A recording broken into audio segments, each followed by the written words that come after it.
On the stunning Sussex coastline lies the seaside town of Eastbourne. Eastbourne has a traditional view that it's a retirement town where not a lot happens, really. And it's just really nice and it's friendly. You feel, on the whole, quite safe. There's nice restaurants, cafes. It's lovely in the summer. It's quite magical in some ways. We love it. I think there is quite a good neighbourhood vibe here and people know each other. It's got a really tight-knit feel to it. There's a really good community spirit. It's got palm trees and a sandy beach and the pier. It's just a sunny little town on the coast, really. In this sunny little town on the coast lives Sabrina Cooper. At 68, she's not long retired from her family business. Sabrina Cooper ran a magic shop in Eastbourne for a number of years. She was the niece of Tommy Cooper, the comedian and magician. Tommy Cooper was the most celebrated comedian and magician for a generation. There's absolutely no doubt in my mind that everyone within Eastbourne, and in fact throughout the whole country, would have known of the relationship between Sabrina Cooper and, of course, her very famous uncle, Tommy Cooper. He was a household name, he was a legend. In keeping with the family tradition, Sabrina's magic shop drew in tourists and residents alike. I remember seeing the things in the magic shop, some of which looked quite intriguing. And I remember the sign outside and all the painting, like I think it had a hat with a rabbit coming out and things like that. Sabrina was very well liked. I mean, everybody in Eastbourne would have known the shop and probably been in it at some point and would have encountered a friendly woman who knew her stuff and was a well-known feature of the community. She had more recently rented out that property to a burger company, but she remained living above it, and she was known around the cafes locally for always walking her dogs. She had two dogs, Abra and Trix. Those two dogs were the love of her life. Sabrina was described by everyone who had met her as a kind, caring and loving lady. She would do any good deed for anyone. She was much loved within her family.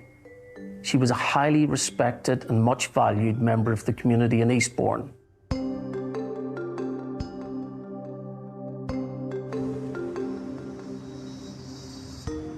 For Sabrina, Christmas was a big time of the year. It was her favourite time of the year.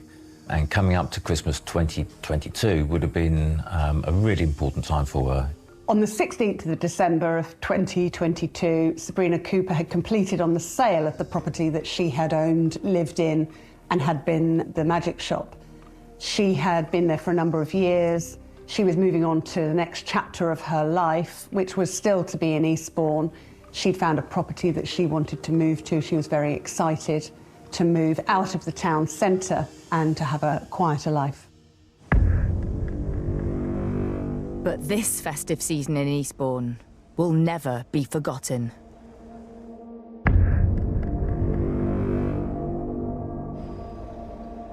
Shortly before 4 p.m, Sabrina's mother phoned Sabrina's daughter because she couldn't get hold of Sabrina on the telephone. The daughter had tried to contact her mother several occasions till eventually she went round to the actual property. Sabrina's daughter arrived at Sabrina's house, saw a kitchen light on and assumed that Sabrina was in. Fortunately, she had a key, so allowed herself in. She put the key in the lock, turned the lock, entered.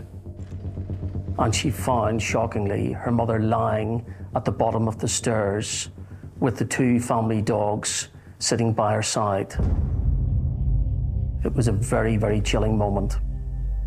On close inspection, she realised there was a large pool of blood on the floor and her mother wasn't moving at all. One of her arms was trapped beneath her body. It certainly wouldn't be something that you'd wish a daughter to find.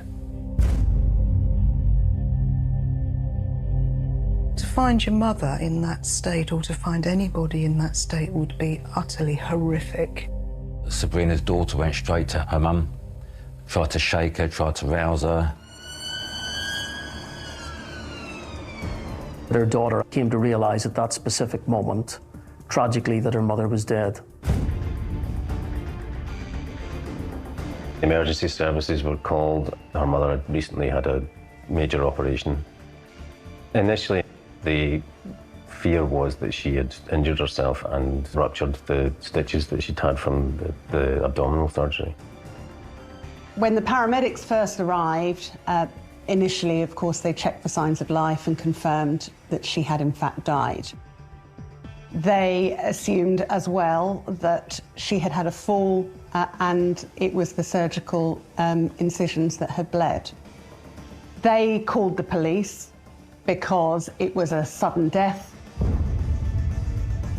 But it wasn't established until 9 p.m. later that night, when the police arrived, that in fact this was not a sudden death, that something more sinister was afoot. They, together with the paramedics, examined Sabrina, and it was immediately apparent on doing so that she had suffered stab wounds.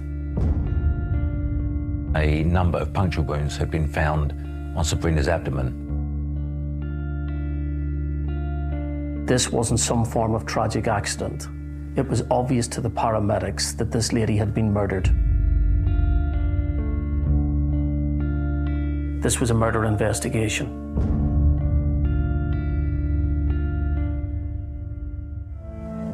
Forensic investigators are called to Sabrina's home. The first thing that the police would do in a crime scene is close that scene off. That means gaining control of the scene. That means limiting the number of people within a scene. You want to preserve it as much as possible. A scenes of crime officer would have attended with his team, and they would have checked for any form of forensic evidence, for any evidential clues that would assist them in their investigation. And of course, the key target was finding out who was responsible for this heinous crime. Police need to consider if this is a burglary gone wrong. Sabrina's purse was open. It looked like it'd been ransacked. There were no coins in there. There was no cash. And there was a coin on the floor that they noticed, which they thought looked slightly out of place and odd. Almost giving the impression that somebody had very quickly emptied the contents. In fact, Sabrina's mother had given her a sum of money the day before. That money mysteriously was now missing.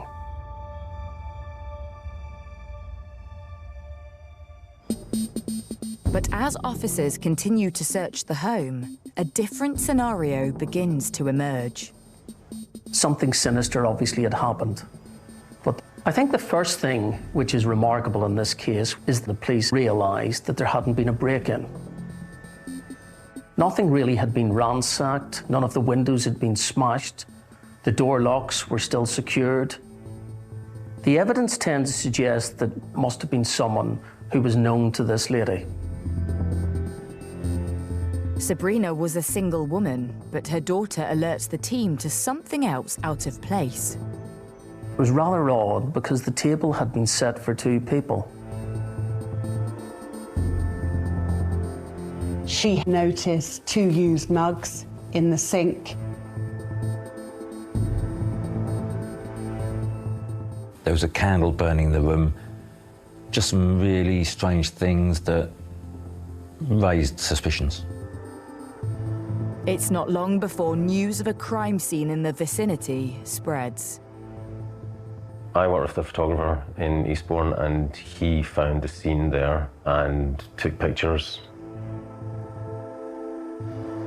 Straight away, we knew there was a scene, we knew it looked like a murder. We were kind of trying to assess what was going on. The next thing to do is to contact the police and ask them.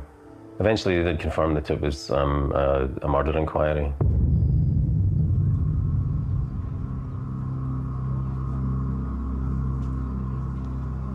When something particularly violent like a murder happens, there would have been shock across the whole town. Sabrina Cooper was well known in the community, and of course when the police cordoned the area off, someone knew that it might be something to do with the shop and in fact Sabrina Cooper herself. Everybody in Eastbourne would have known about this, and everybody would have had some connection to it somewhere along the line. So it would have affected most of the people in town. And there would have been concerns that there appeared to be no apparent motive to it. It is shocking to hear that, yeah. I mean, you wouldn't think that would happen to somebody who's just in the town running a shop. There'd be uniformed police going door to door, trying to find anybody who saw or heard anything, and then looking for people to interview. The priority of the police is to try and identify who was last in contact with Sabrina, not necessarily because they're a suspect, but they are likely to be a relevant witness to help the police put together a timeline of what happened immediately before Sabrina's death. The police very soon afterwards were able to look at Sabrina's phone. When the police checked Sabrina Cooper's phone, the first thing that they saw was there was a message from someone who was entered in her phone as Tony Friend. There were 2 text messages, one asking her if she was okay, and the other saying, "On my way, see you in 10 mins." It was obviously their prime priority to find out who this individual was.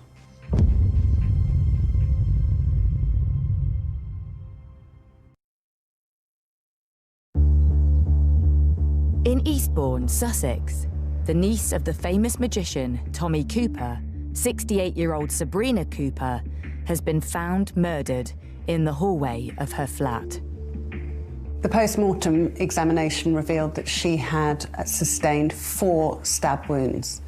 One of them had been with significant enough force to have cut through a rib. This was a frenzied attack. 4 stab wounds committed with force. And also, the pathologist noticed that there were defensive injuries to Sabrina Cooper's right hand, so she was frantically trying to ward off that dreadful attack upon her. Whilst the pathologist had deemed that the causation of death was due to the stab wounds to the abdomen and chest, a really interesting factor in this case was that there was a small fracture to the larynx, and that had to be investigated as to whether in fact Sabrina Cooper had been strangled.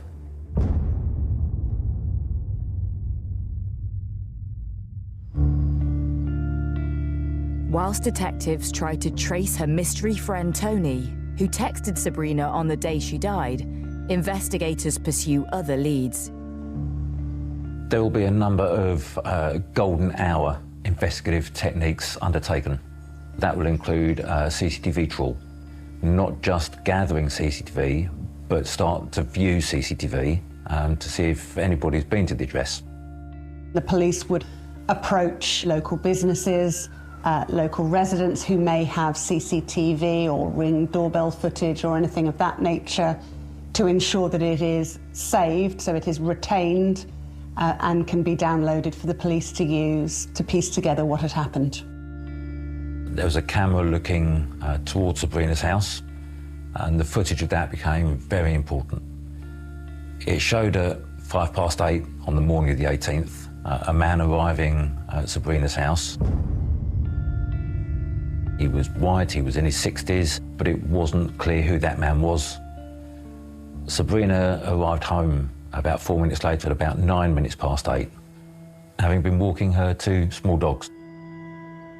They'd seen him entering the property with her. It was almost an hour later that he had left those premises, and when he left those premises, he was carrying a distinctive orange bag. Given the information that the phone was telling police around Tony Friend, and Tony was expected to be there, saying, "I'll be there in 10 minutes," and a man arriving that can be seen on CCTV, it was a fair assumption there, of course, that Tony Friend and this man could be one and the same. It doesn't raise Tony Friend as a suspect, nor does it raise the man on CCTV as a suspect, but one or both, or if they're the same person, really becomes important to the inquiry to ascertain, is it the same person? Is this man Tony Friend? Where is he now?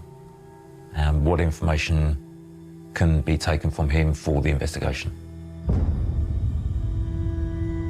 On Sabrina's mobile phone, Tony is how he was saved in her contacts.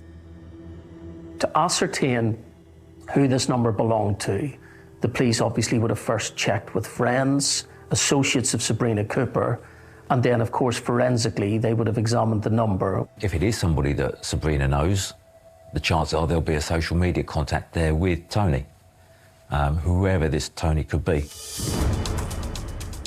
Investigators come up trumps with a Tony Sabrina had recently befriended on Facebook. The photos on that account matched the person on CCTV seen to enter Sabrina's address on the 18th of December. Looking at her Facebook account, he was identified as Tony King. In the same way that the police would look at how Sabrina lived her life and who she was as a person, finding the same about Tony was of utmost importance to the investigation. Who was he? How did he live his life? What other information can he give the inquiry? Knowing everything possible about Tony would have been a priority for the investigation at that time. Detectives discover the unassuming 60-year-old is in fact a budding internet celebrity.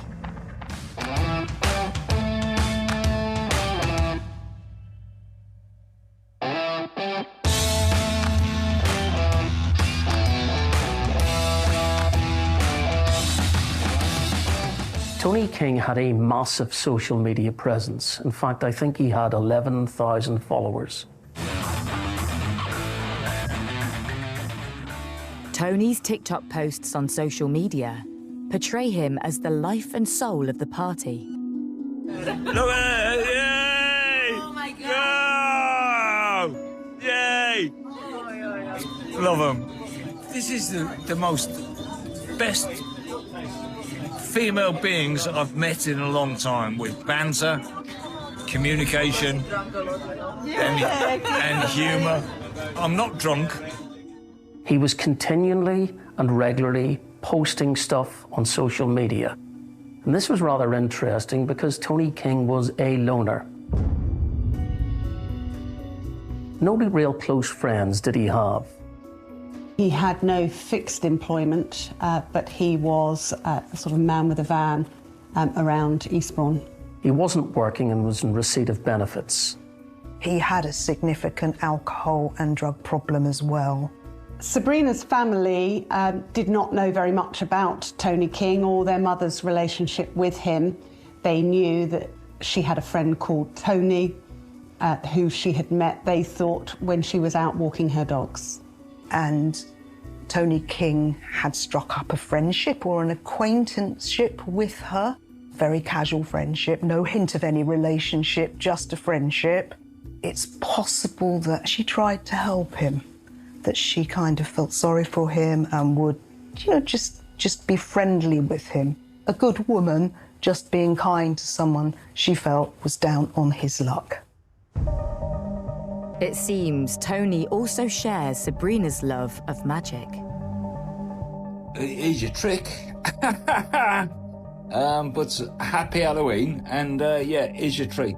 I've got a little lighter here, all right? And what I'm going to do, I'm just going to put that in my earlug, just get that right in there, and then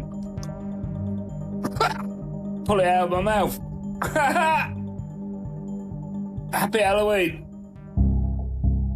As police continue analysing Sabrina's phone, they uncover more text messages from Tony the day before she died.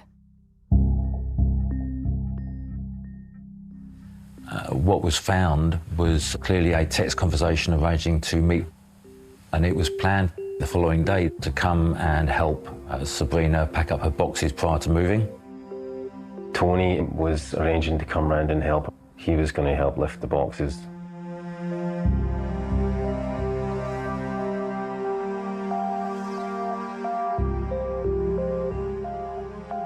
As far as we can tell, she was certainly preparing for somebody to come to the flat and help her with the move, and had laid out the table for two. So she knew him well enough to invite him in and make him a cup of tea. Because of the nature of the messages with Tony saying that he was going to be round in 10 minutes, He may well have been the last person to see her alive.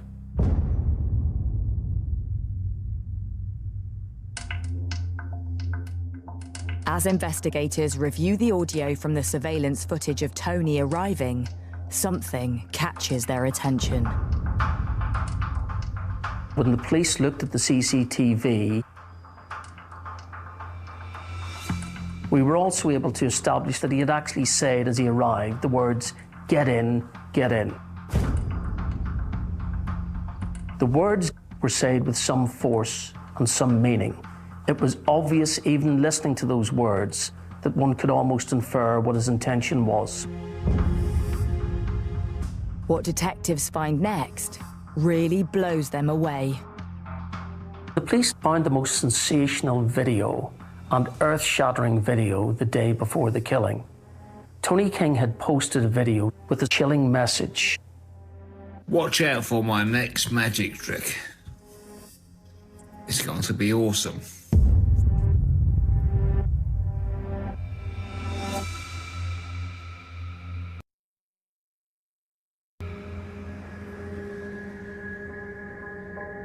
In the seaside town of Eastbourne, Sussex, pensioner Sabrina Cooper has been found murdered in her flat. Police identified Tony King leaving the house on CCTV and find an ominous TikTok the influencer posts. The night before the killing. Watch out for my next magic trick.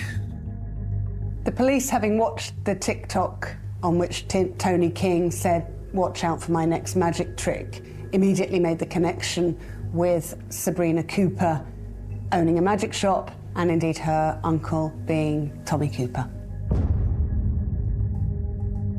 Having been able to identify an address, the next part obviously would be to arrest Tony King.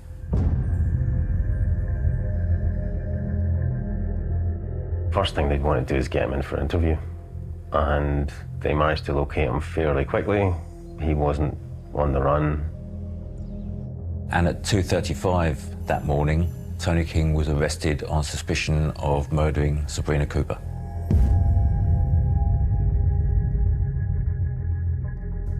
He did then go on to explain, once he had been arrested, "You're having a laugh." That was his response to being arrested for murder.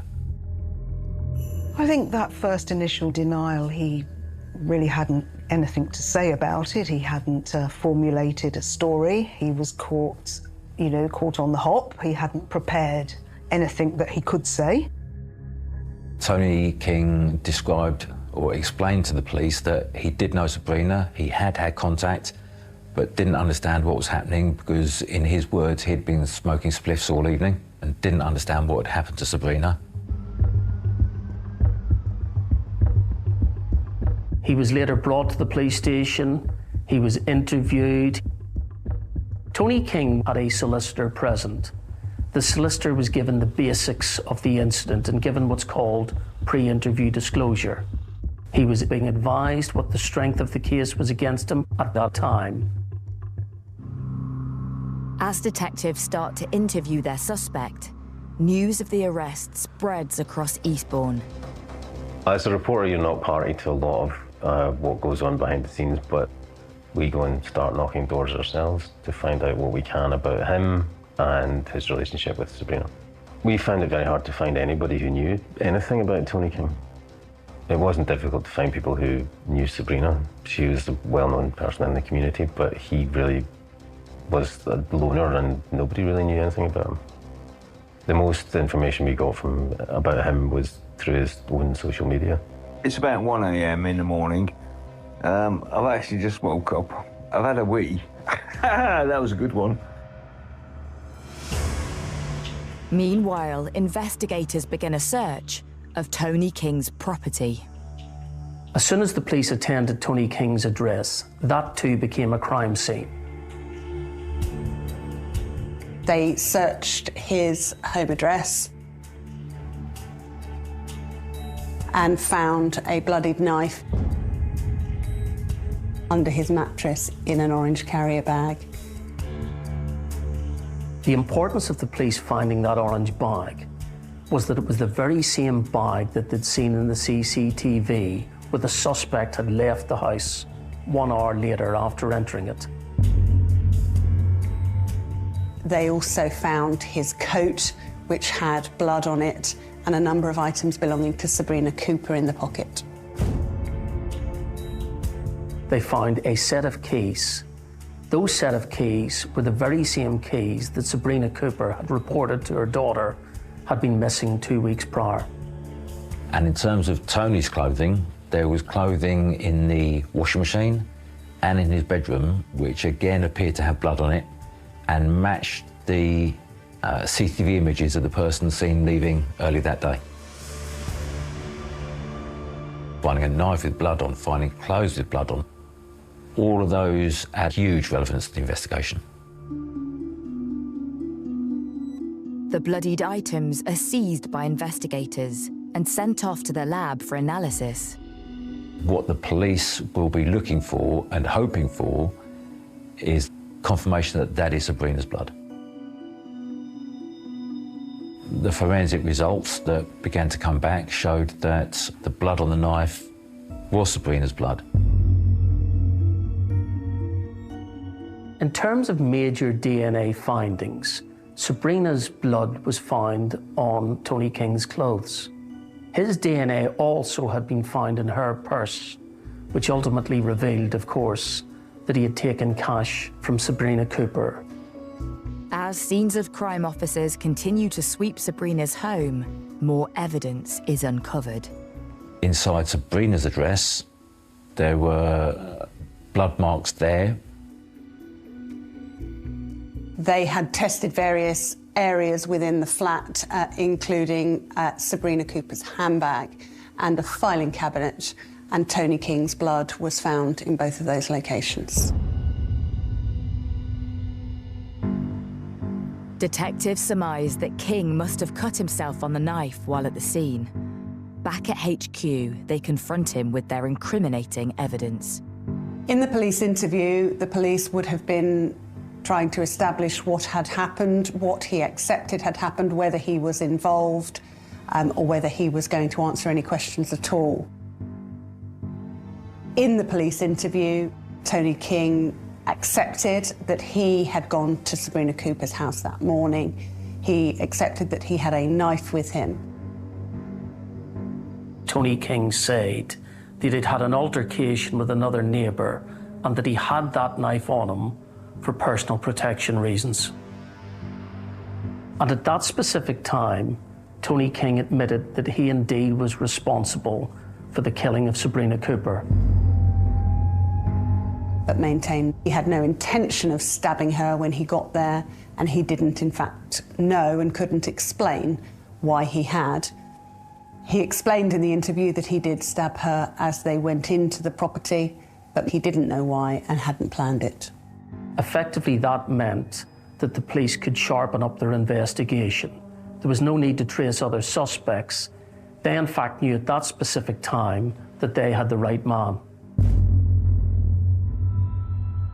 Behind-the-scenes investigators also uncover Tony King's criminal history.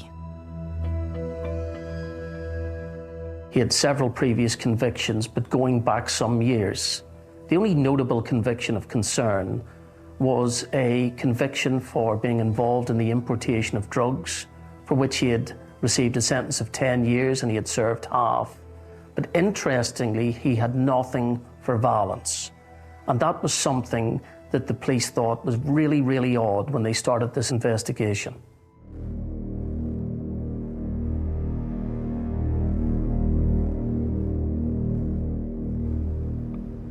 Once Tony King had confessed to the killing of Sabrina Cooper, within 48 hours, Tony King appeared before the Crown Court, having first of all attended the Magistrates' Court.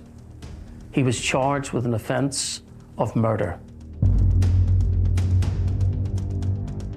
He didn't look like a person of any real significance at all, which again is not uncommon. But he didn't look nervous, maybe a bit in shock, but not particularly nervous. Didn't look particularly dangerous, but, you know, you can never tell. At the Crown Court, there was then a plea and trial preparation hearing, which is the hearing at which a defendant is expected to enter a plea. At that hearing, he entered a not guilty plea. Lewis Power, KC, heads up Tony King's defence team. My first impressions of Tony King were that he was a rather complicated individual.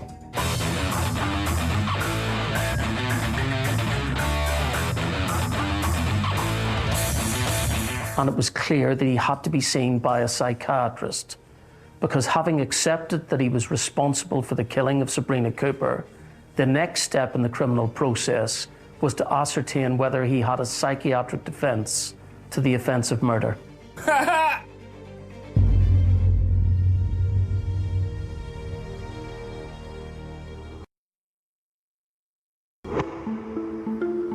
In Eastbourne, Sussex, 60-year-old Tony King has been charged with the murder of 68-year-old Sabrina Cooper after confessing to stabbing her. As police and the prosecution start preparing for a trial, his barrister begins to draw up his defence. It was our task to assess whether, in fact, he had any defence to murder, bearing in mind the psychiatric defences which were applicable.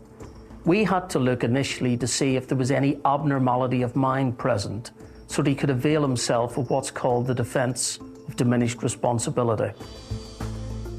It was very difficult when I first met Tony King to assess exactly what sort of an individual he was. He seemed to be very cold in terms of discussing the evidence in the case, extremely cold in terms of what had happened to Sabrina Cooper, and wasn't very excitable, nor indeed did he show any emotion.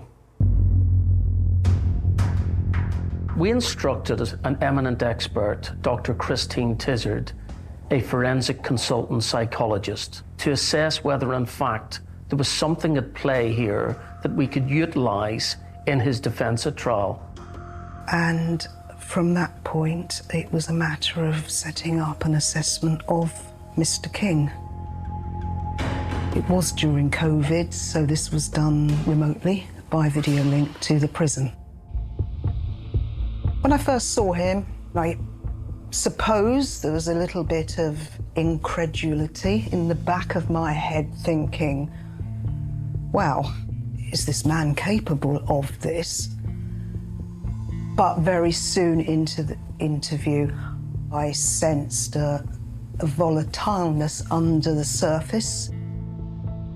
There was something very different and eerie about him. He approached everything as if the world owed him a favour.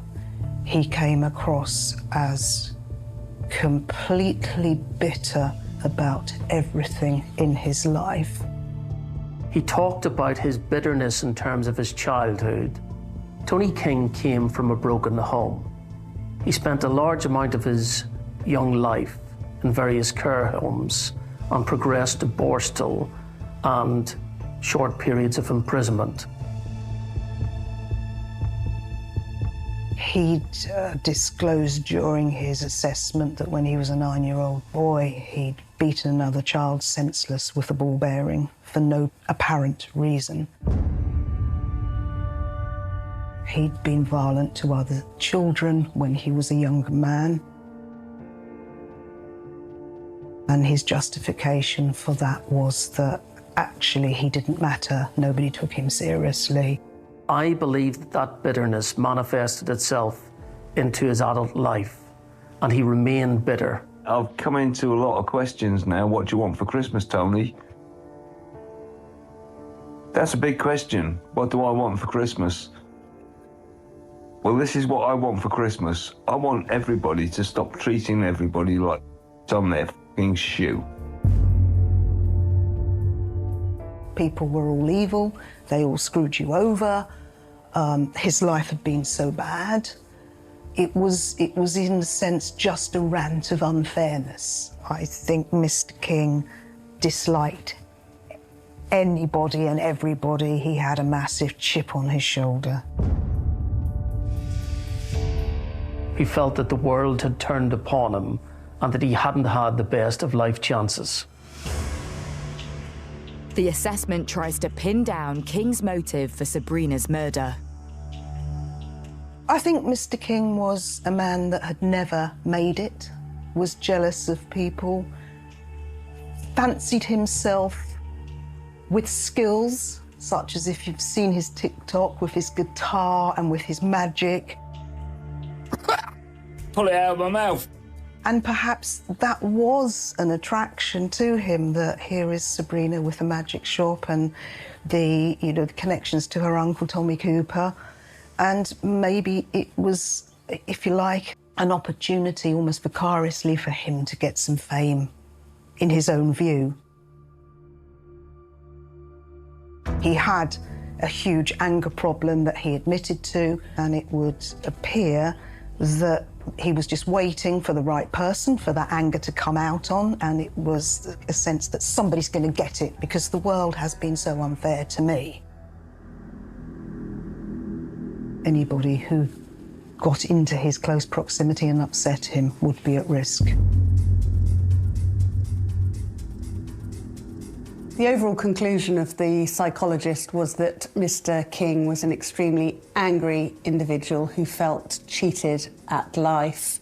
It didn't provide any explanation as to why any anger would be directed at Sabrina, but she was a successful woman who was happy with her family and home life, moving on to a new future. I was very, very clear in my report that there was absolutely no case for diminished responsibility whatsoever. There was an underlying personality disorder, but Mr. King was fully aware of what he is doing. I think I can sum it up on this basis, that her firm expert opinion was that Tony King wasn't mad, Tony King was bad.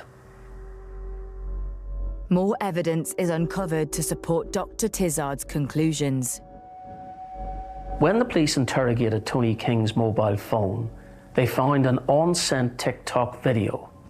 That video had the words, "I took a life today."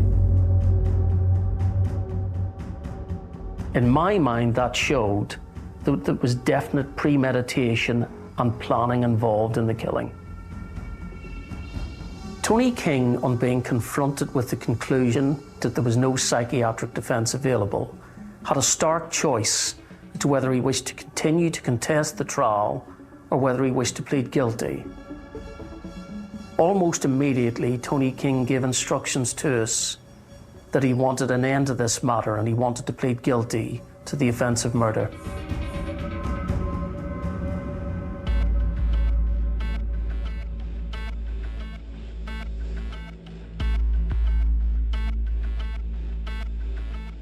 He's asked to enter a plea again, and this time he changes his plea from not guilty by diminished responsibility to guilty to murder. When Tony King appeared at his sentencing hearing, he did not utter one single word.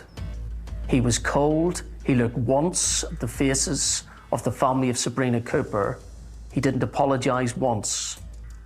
It was chilling. The court hears details of King's actions leading up to the murder.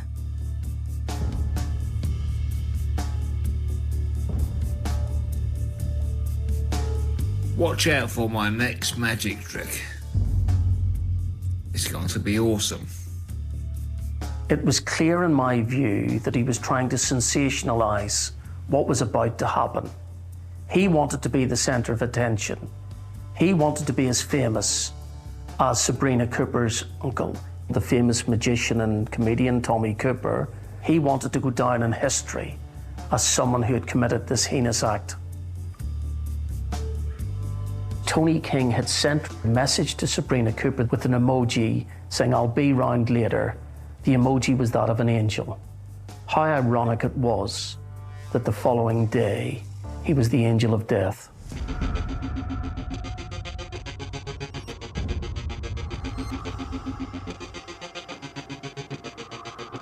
The court hears how Tony King was lying in wait outside Sabrina's home.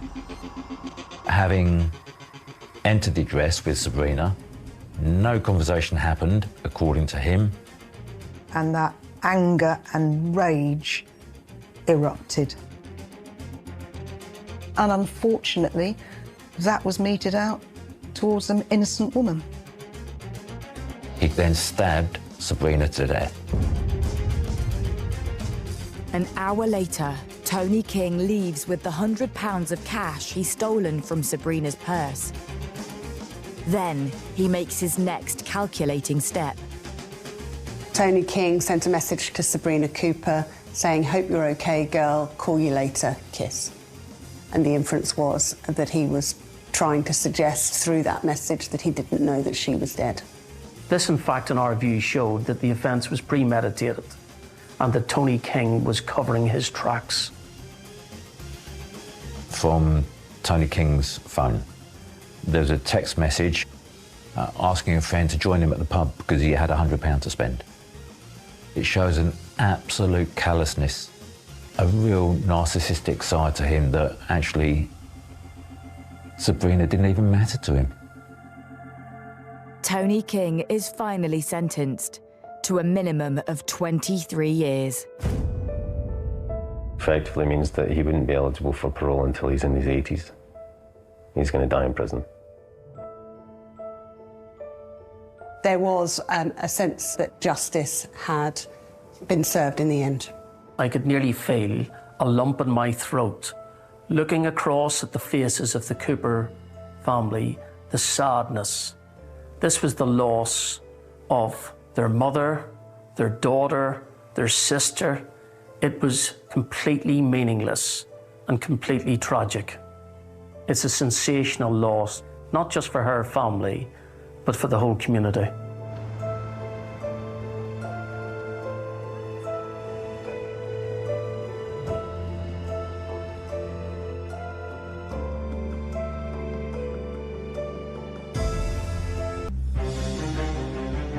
A woman's body had been found in a drainage ditch. It soon became clear that this was sinister. There was a ligature around the neck. This is homicidal strangulation. There was real fear. Women were having to look over their shoulder at night. Anyone in Porthmadog at that time could have been the killer. It could be one person or it could have been more than one. And they suddenly announced that they had arrested a man, and soon came the dramatic development. It was someone within the community. But the witness might have been mistaken in the identification of the person responsible. A lot of people believed that he was innocent. Was there a serial killer on the loose in Porthmadog?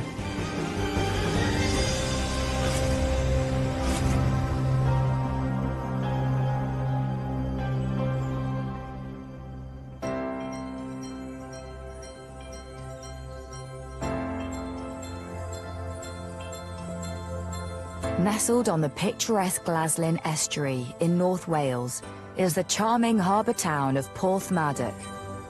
Porthmadog is a coastal town. It had been in the 19th and 20th centuries a working port where slate from the North Wales slate mines were ferried to Porthmadog and from Porthmadog all over the world. It was famous for that. Porthmadog has a population of about 5,000 people. It's a little Welsh town. It's the Welsh-speaking heartland of North Wales. It's a lovely part of the world. It thrives on primarily tourism. It has a very close community where most people know everybody else. The majority of people that live in Porthmadog live there all their lives and don't move away. Some people would still keep their front door unlocked. People were trusted, and it was the last place that you would expect such a dreadful event to happen.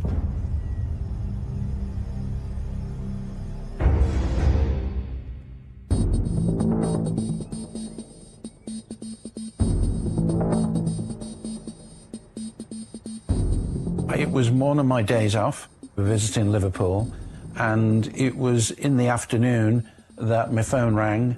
It was the control room inspector to tell me that a body had been found in Porthmadog and that units were at the scene and they believed that it was suspicious. Unfortunately, this was my worst nightmare regarding location because I was at least 3 hours drive away. But I was made aware that the helicopter was going to be in the area, and it was arranged that I drove to Prestatyn and jumped on the helicopter, which conveyed me to the scene. The body of a woman has been found face down in a drainage ditch, known locally as the Cut. The person had been walking along, seen the body in the water and raised the alarm. I was not informed of who she was because it was unclear at that time. All we know is that it was a young lady. This cut is essentially a water-filled deep drainage ditch which has a certain degree of tidal current in it, washing in and out. The location of the woman's body means that it is a race against time for the forensic team. Your first concern with a body in these kind of circumstances is how much of the forensics is going to be lost.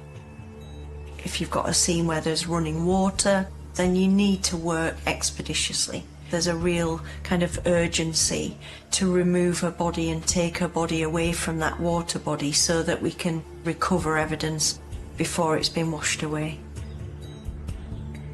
The body was a crime scene, so you need the body out of there as fast as possible. The crime scene manager, she informed me that a doctor had already been out and had pronounced the victim dead.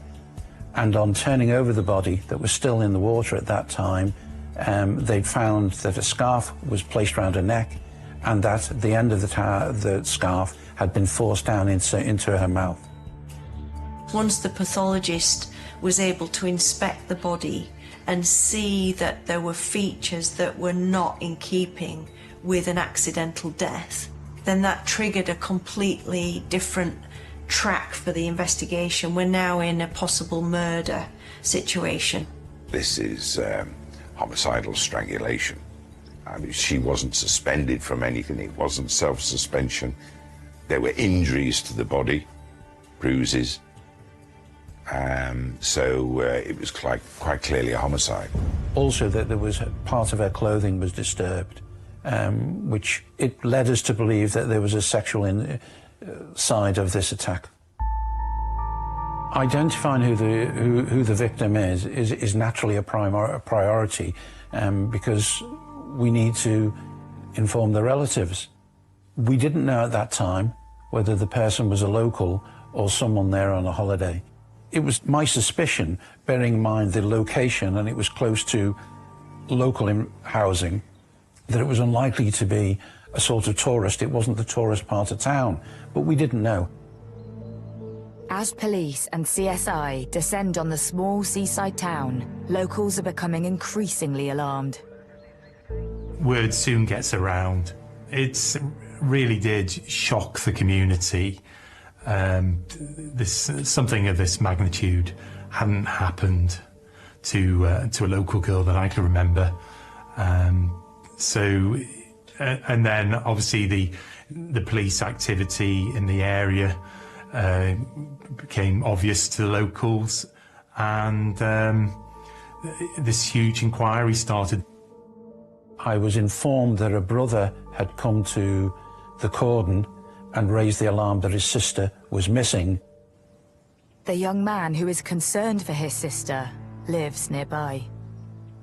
Well, once her brother had come to the cordon and said that his sister was missing and gave a description of his sister, which effectively matched the young lady that we'd found, officers dispatched to the house and questioned the family more in depth regarding identifying marks, tattoos, clothing, the general description of her. The information from the family is that their daughter had a tattoo, and when the body was examined, we found that tattoo on the body. The formal identification would come later, but we were as sure as you could be that we knew who it was. The body is confirmed to be that of 22-year-old Fionn Wynne Roberts. Fionn was a care worker. She also had another part-time job at the football club. She was a popular member of the community, kind, loving, she was described as. She had ambitions to join the army as a nurse.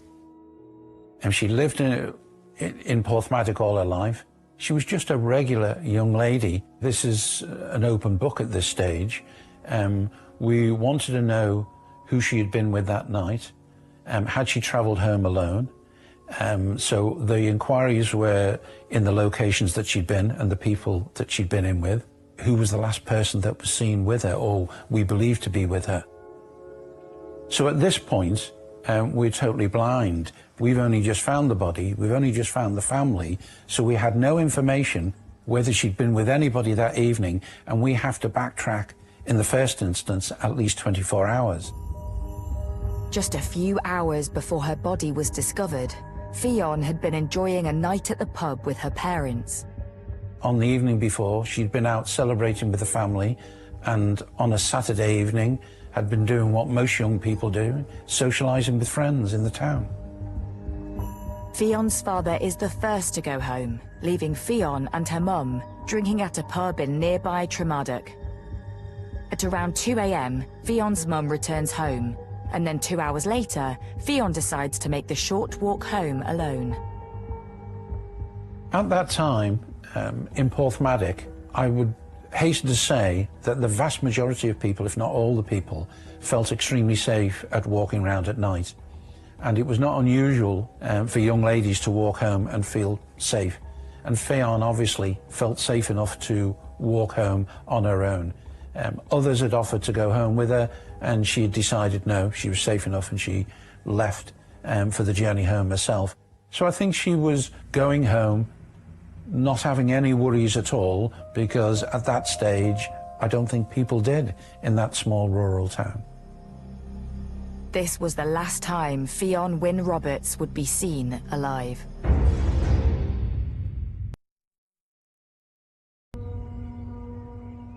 In the town of Porthmadog in North Wales, police are investigating the murder of local woman Fionn Wynne Roberts. In a small community like that, it is a major, major shock. From people who felt remarkably safe going about their day-to-day business, suddenly a horrendous crime like this has been committed in their local town. Fionn's body has been found in a drainage ditch in a residential area. Where the body was found was within a couple of 100 yards at the very most from her home address. She was nearly home. It appears that Fionn has been strangled with her own scarf, and as pathologists examine the body, further alarming details start to emerge.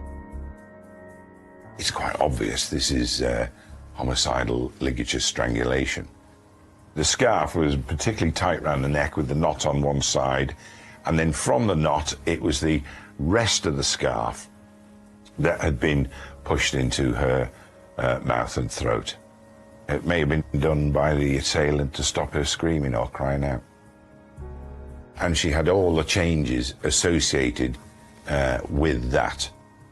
So, for example, she had obvious petechial hemorrhages, pinpoint-sized, tiny red hemorrhages.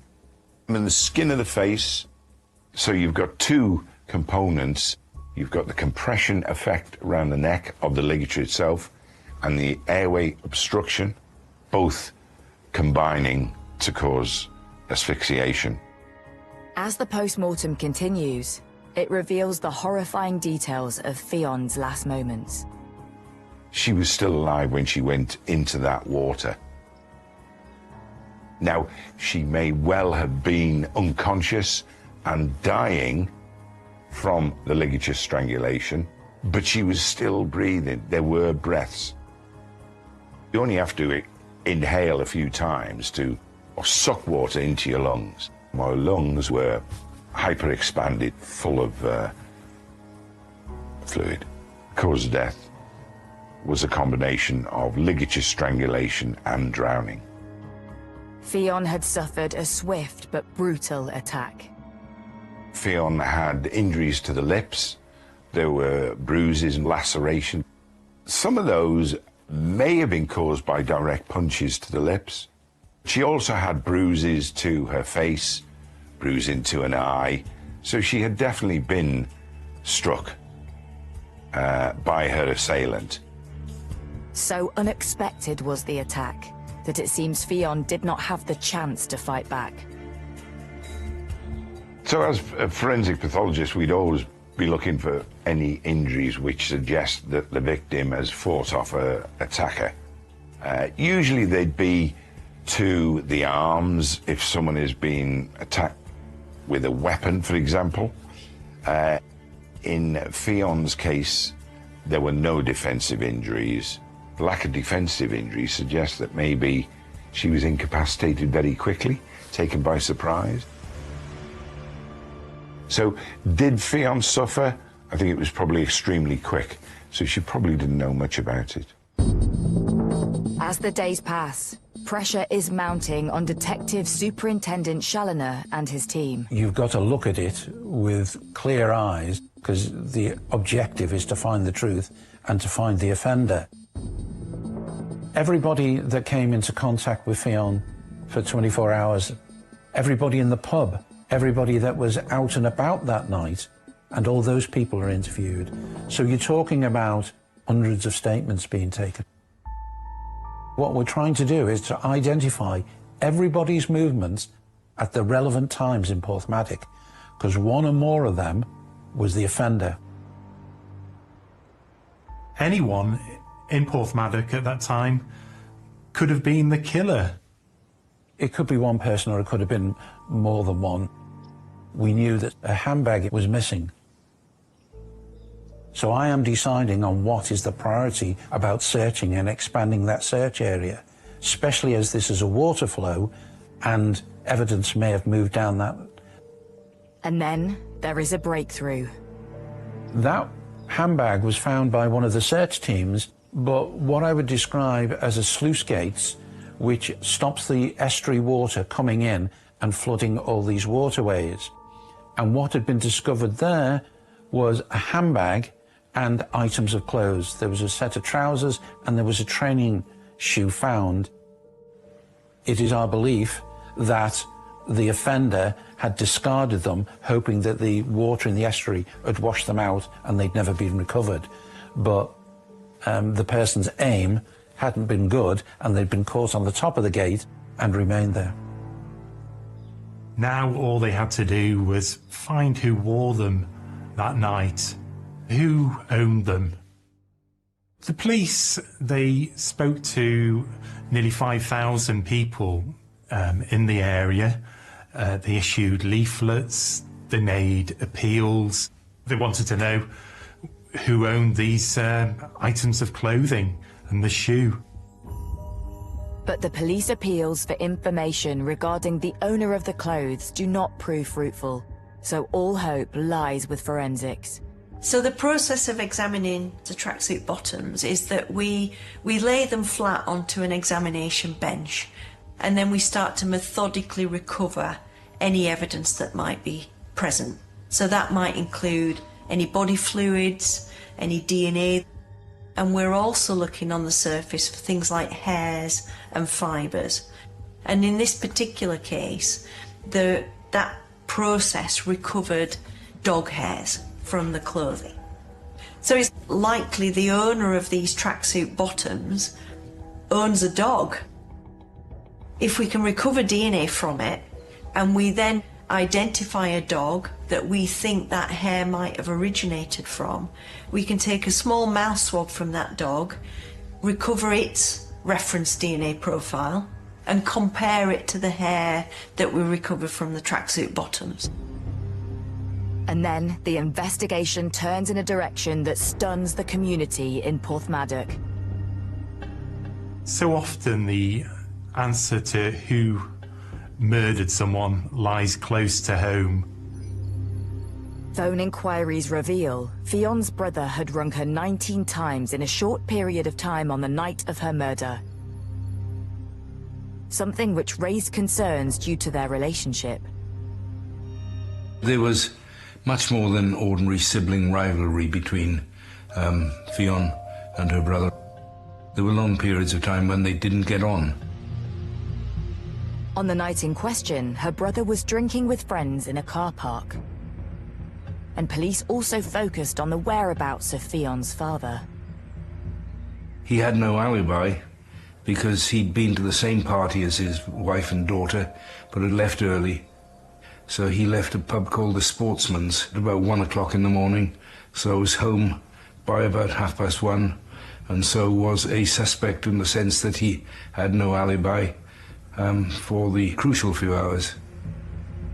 Less than a month after Fion's body had been found, her father and brother are arrested on suspicion of her murder. And I made an appropriate decision to have them arrested so that they could be interviewed formally under caution.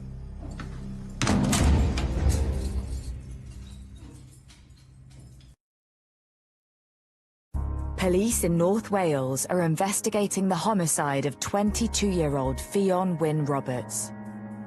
Items that detectives believe belong to the killer have been found, and Fion's brother and father remain in custody, arrested on suspicion of her murder. It must have set tongues wagging in a small community. It must have been very difficult to live in Porthmadog at that time, knowing that questions were being asked. Were you responsible for what happened to Fion? But just days before Fion's funeral, having been interviewed at length by police, both are suddenly released. The clothing, the trousers and the training shoe and Fion's bag, the forensic analysis and the DNA recovered from that did not match her brother or her father. The police got back their DNA results. It wasn't Fion's brother. It wasn't Fion's father. It was someone else. It felt as though it was back to square one.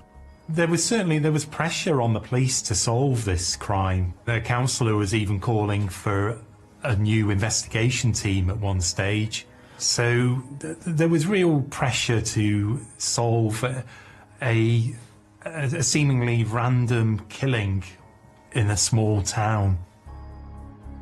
There was real fear in the community. Women were having to look over their shoulder at night. They were being advised to not walk alone. Was there a serial killer on the loose? Was there a serial attacker on the loose? This was, a cause of major local concern.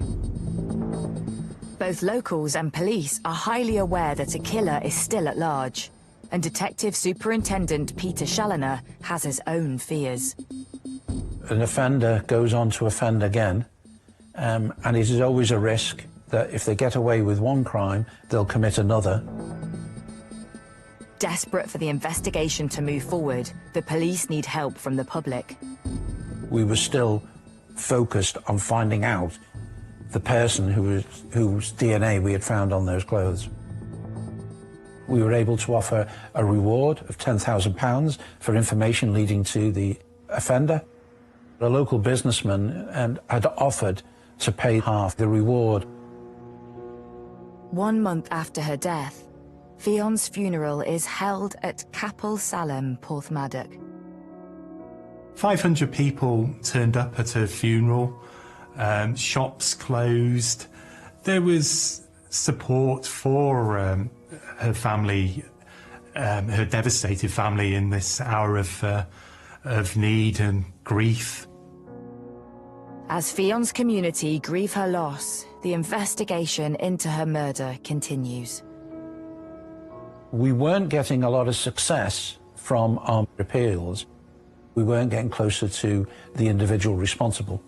And one of the aspects of an inquiry like this is that we try to make best use of the media. There's a need to keep the public interest in what had happened in Porthmadog, to try and catch the killer. TV, Press, radio, newspapers came down. This was everyone's worst nightmare, and the killer was still at large somewhere.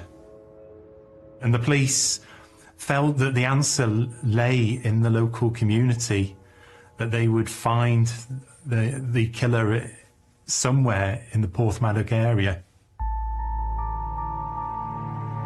And because of that broadcast, there was a woman in South Wales contacted the major investigation team and told us that 20 years previously, when she was in Porthmadog, there was a similar attack in the same area.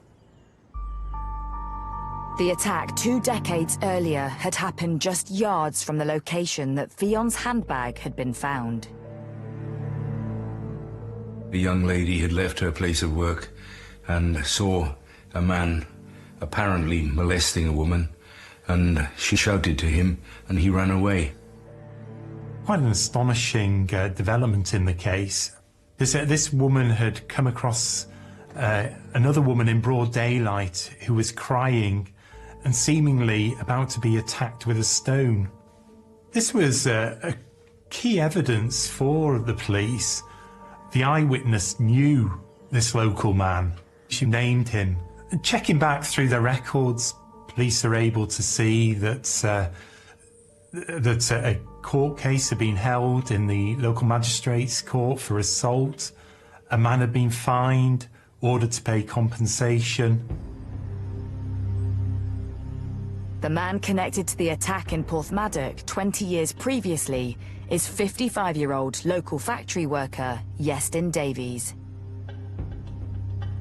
Once the name came in, together with the history of what he was alleged to have done 20 years previously, that was a very similar set of circumstances to the attack on Fion, and plus it was in the same location.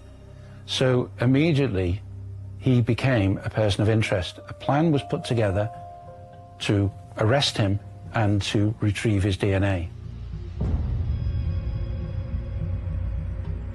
11 weeks after the discovery of her body, Iestyn Davies is arrested on suspicion of the murder of Fionn Wynne Roberts. For the family, this must have been a relief, for the finger was at last not being pointed in their direction. News of the arrest sends shockwaves through the tiny Welsh town. You might have expected whoever was responsible to have been a stranger who was visiting this small town in Gwynedd. Not Iestyn Davies, a man who was brought up in the area. He lived nearby. He was hiding in plain sight. He lived certainly all of his adult life in that community, and he was very well known. And there were people who, for example, had played games with him, either darts or football. At the time, he was working at a wood factory, and that was local to the area, very close to where things happened. Iestyn Davies lived near the family. He knew Fionn. And it came as a real shock to the community that someone within Porthmadog could be accused of such a grave act, such an awful, dreadful killing. He was arrested, his DNA was taken, a police rider was on hand to escort that forensic example of his DNA to the lab. They did an examination and reported back that we had a match. The match of that DNA was from the sample inside Fionn's bag. So once that DNA was recovered from the handbag, it generated a match to Iestyn Davies's DNA profile. And the way that we convey that match was that it's a 1 in a billion. So what that means is it's 1 billion times more likely that the DNA originated from Iestyn Davies than it did an unrelated individual. And so the opinion was given that the DNA was transferred as a result of him having handled that handbag. The case was starting to come together. When I had identified Davis, we found out that he had a dog. So when he was arrested, there was a hair sample taken from his dog, which again went to the lab. We had recovered dog hairs from Fiona on her clothes, and we were able to do a DNA match, and that brought us back about a 2% accuracy that the dog hairs were attributed to his dog, and again we had a match. Iestyn Davies is charged with the murder of Fionn Wynne Roberts. But Detective Superintendent Challoner knows that there is one major flaw in his evidence. The defence will make great play that the police haven't brought forward an eyewitness. Well, there isn't one. That's a fact of life. You can't manufacture an eyewitness. If no one was there, you don't have one. But of course, the defence will highlight the point that no one was there, no one's seen it. The police inquiries relied more on technology and science than they did on looking for witnesses. There was a suspicion in Porthmadog that the killer was not Iestyn Davies. He was known to the community and not generally known to have a violent disposition, and so a lot of people believed that he was innocent. And for people in Porthmadog, there was still a sense of fear. Had the police got the right man?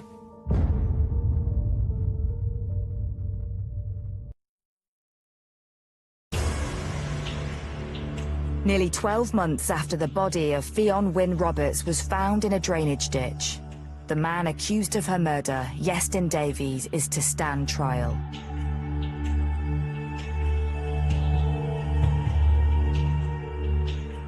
The vast courtrooms. There was a tense atmosphere. This was a real human tragedy, a young woman with a whole life ahead of her that was cut so short. And throughout the trial, Iestyn Davies was pointing the finger at Fionn's brother. Iestyn Davies wasn't an immediate suspect, and he wasn't arrested for some time. We raised the suspicion that her brother was a suspect, had been a suspect, and our view, as we put it, was that he was still a suspect. Despite their early arrests, the prosecution maintained that Fionn's brother and father played no part in Fionn's murder.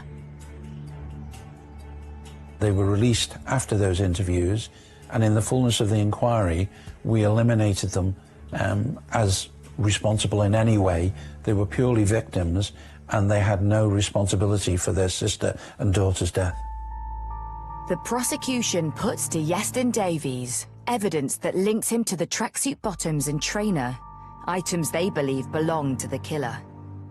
Prosecution case was based very much on there being this important evidence of the tracksuit bottoms, and they'd been found in a sluice gate near to Fionn's handbag and near to a muddy trainer. And the mud, the prosecution said, was from when her body had been put in the ditch. And there was also DNA evidence. The discovery of Iestyn's DNA on the discarded clothing is compelling, but the defense are able to offer an explanation. The tracksuit bottoms were accepted by Iestyn Davies to have been his. He gave an account of having washed them at work and hung them up on a fence, and they had disappeared. Now, there's a logic in that, because where they were found was quite close to where he said he'd hung them up to dry, and so that was credible.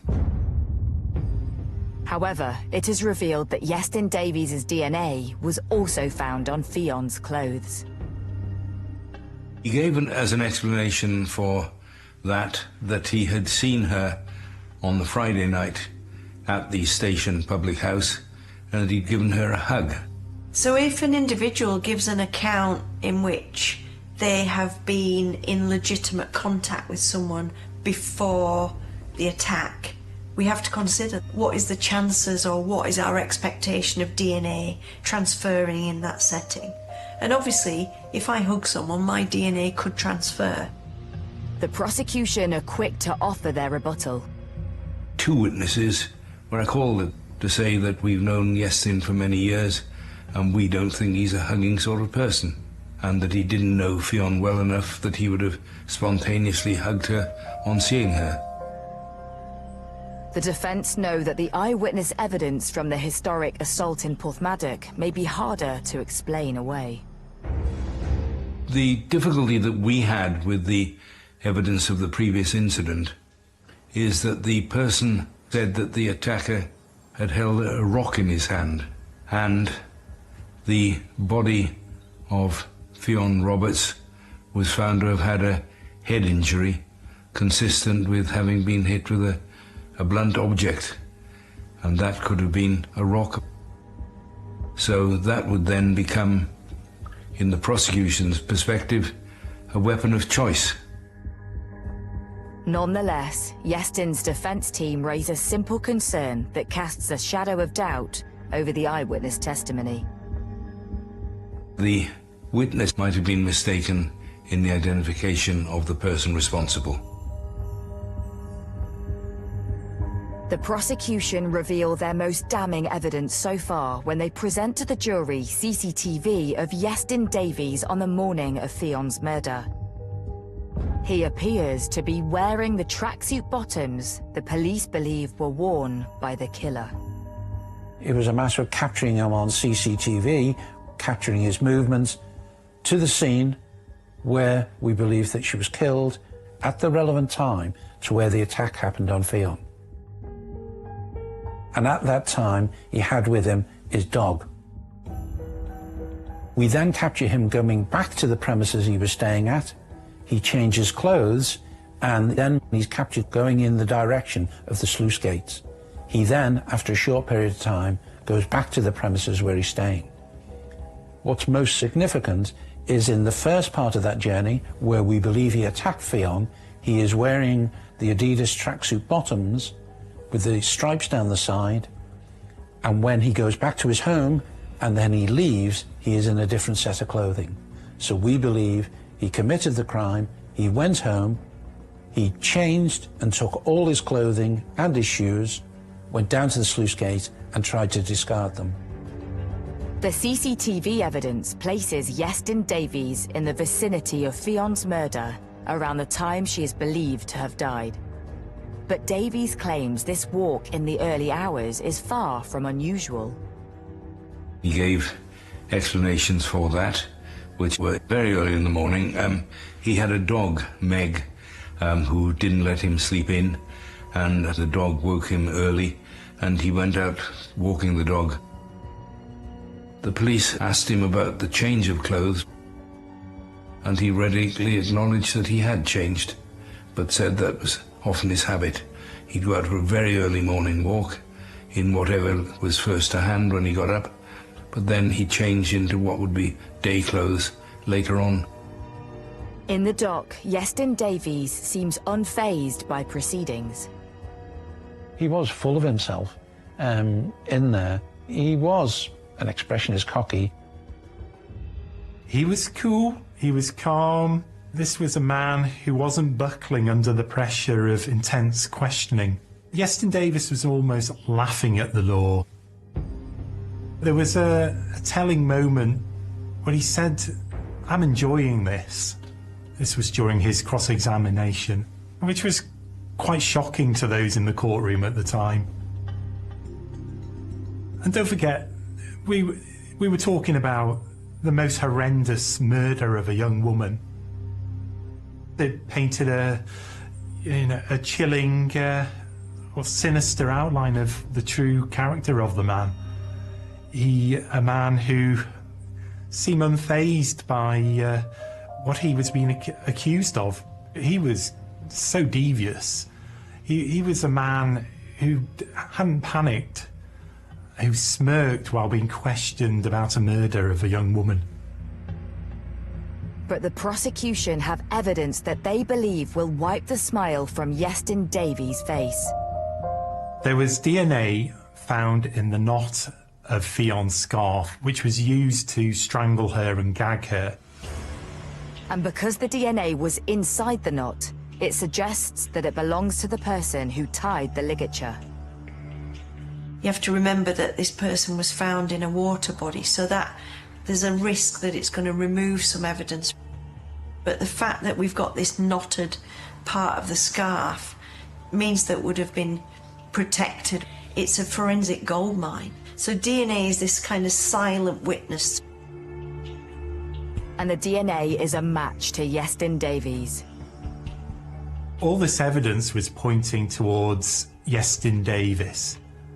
The story of her brother being the real killer, it all seemed to be becoming something of a red herring.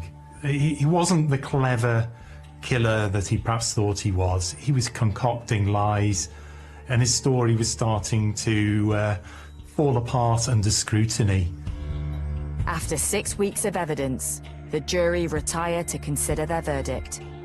We had no expectation of a result going one way or the other. There might have been a conviction, there might have been an acquittal. I stopped looking in the crystal ball many years ago. We have no idea which way a jury is going to go, and every time is a mystery. Tensions in court are running high when, after several days of deliberation, the jury are unable to agree on a verdict. The judge brought them back in, and they said they couldn't unanimously come to a verdict, and he gave them the option of a majority verdict. The jury had been out for some days, and I think for many of us, we were reaching the stage, is this going to be a retrial?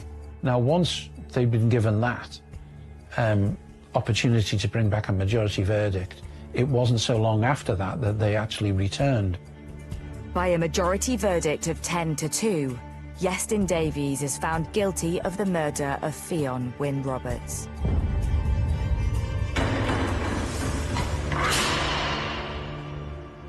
And sentence was the only one to be expected. That was life imprisonment, with a recommendation of 25 years. That means that the defendant cannot even be considered for parole until he's been in custody for 25 years. He probably thought all that evidence was going to be washed away in the Irish Sea, never to be found by the police. But thankfully, justice prevailed. Iestyn Davies was remarkably stoical about it. There were no tantrums, no outbursts. He knew that he was possibly going to be convicted, and that possibility turned into a reality. My theory is that Fionn had come face to face with Davies. He started making advances, and when she rejected those advances, he committed the act that he did. The sentence comes as a huge relief to Fionn's family and the community of Porthmadog. They were a well-known family and a respected family. They were liked and it's admired because they were all hard-working people, and the community felt very strongly that they'd suffered a great loss. In a final cruel twist, it transpires that Iestyn Davies had visited the family home just days after he had killed Fionn.